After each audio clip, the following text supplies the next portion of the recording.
Wong menang iku wong sing bisa ngasorake priyanggane dhewe.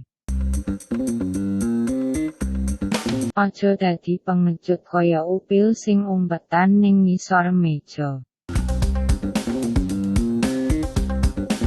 Golek sempurnaning urip lahir batin lan kasempurna nikmati.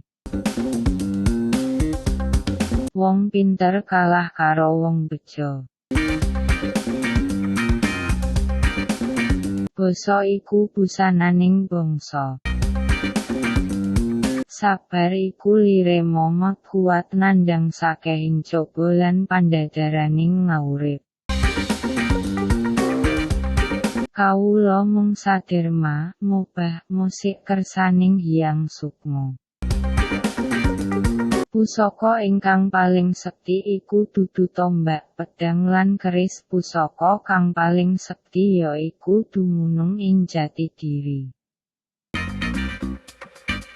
Gusti paring mergi kangge tayang ingkang purun teng merginipun. Eling lan waspada, sadar lan sabar, setiti lan ngabekti, sumeleh tur sareh. Manungsa mung ngunduh wohing pakarti.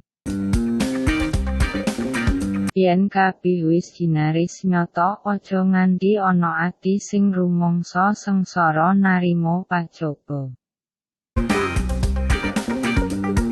Akeh manungsa ngrasakaken tresna tapi lali lan ora kenal apa iku hakikate tresna.